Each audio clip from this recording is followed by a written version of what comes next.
Hey race fans, welcome into Studio 3. I'm Alex Weaver, joined by Kim Coon and Kyle Petty for a little Backseat Drivers overtime. So the normal show, we talked all the topics we could from Martinsville and heading into Bristol Dirt, except for one, the 11, Denny Hamlin. Guys, what is going on? We thought he had it. He gets the win at Richmond. Martinsville, he's expected to be so good. I even have him going back to back. I thought he might, but ooh, 0 to 0. Quick turnaround. What's going on with the 11? Back to back. Did you really have him going back to back? He wasn't my pick, yeah, but I thought he might. So, I don't know what happened. I think he won. Okay, he won Richmond, and a win's a win. But they won off strategy, not off speed. And I think that's what we have to go back to. That's not a speed win, that was strategy. So when you went to Martinsville, it had to do with speed. I mean, all those green flag laps, there was no strategy. There's no strategy to be played. You didn't get to come to pit road to play any strategy. And they just got outrun all day long. Really, from the time they started practice, they got outrun if you look how he qualified and stuff. So I think that's still a concern. That's a concern for that team. Christopher Bell has been the shining light at JGR. I mean, he is just there. He is in the top 10. He is in the top 5. So where is Martin Truex? Where is Kyle Busch? Where is Denny Hamlin? And I think it's glaring to Denny Hamlin because A, he wins one week, and B, his quote is, "We're a top team and we can't run in the top 30. What the is going on here?" You know what I mean? Yeah. And the crew chief's answer was great. Everybody sucks one day. Yeah. You know what I mean? Yes, but man, this is glaring. So I don't. It was sad. It's sad to see a team win and then come back and do that in a lot of ways because they didn't have mechanical trouble. Yeah. This was not. Momentum. You can't point your finger at something. Not in the No, it killed. Momentum went away. No, I don't think that we can look at the, 8 races we've had so far?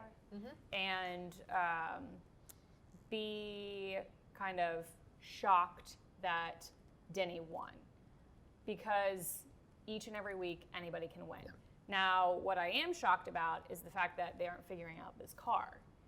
And Denny said in his media avail at Richmond, he said, there's a lot of guesswork. They've got blank notebooks. They've got they have no notes for these tracks. And so because there are so few changes you can make on the cars once you get to the racetrack, it's essentially almost kind of like an impound race.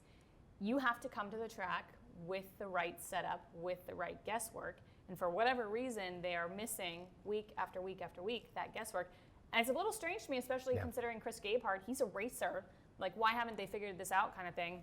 Yes, Christopher Bell has run well, but I think Denny can find a little solace in the fact that Martin Truex Jr., Kyle Busch, and himself are both struggling, maybe for some different reasons. But I think if Denny's the only JGR car that is, having a hard time seeing him mired back in like the 30th place running order, then you are a little concerned. As a camp, they probably should be concerned, but specifically Denny, just himself, I think the concern is a little bit broader to the entire organization. Yeah, and I agree.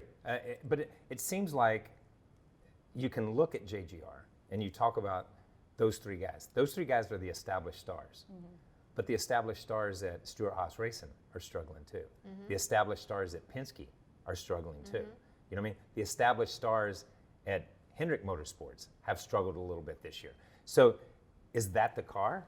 Is that the feel? Well, I mean, what do we put that on? Because we're talking more about Tyler Reddick and Austin Dillon and Eric Jones. I mean, we're talking, Ross Chastain. I mean, these are the guys we're talking about. There is a huge shift in the conversation. And Denny's in the old conversation. Denny raised his hand and say, hey, I'm over 40. I can win a cup race. You know what I mean? Yeah. And that put him in the conversation. This keeps him in the conversation because he runs so bad this week, Yeah. But there's a huge shift in the sport in these first 8 races. Now, whether it continues, I have no idea. But right now, we're not even talking about these guys over here because of Christopher Bell has risen to the top as the most consistent. And they have to forget, that was also a point that both Denny and Martin have made, they have to come to these racetracks, these veterans, and forget 90% That's right. of Everything what they you knew. Yeah. So all that muscle Great memory, point. all of the Great point. all of the stuff they had ingrained in their brain, they're Great having point. to forget, and that's way harder to do than you think. Yeah. Denny, the only one over the age of 30 with a win in the NASCAR Cup Series.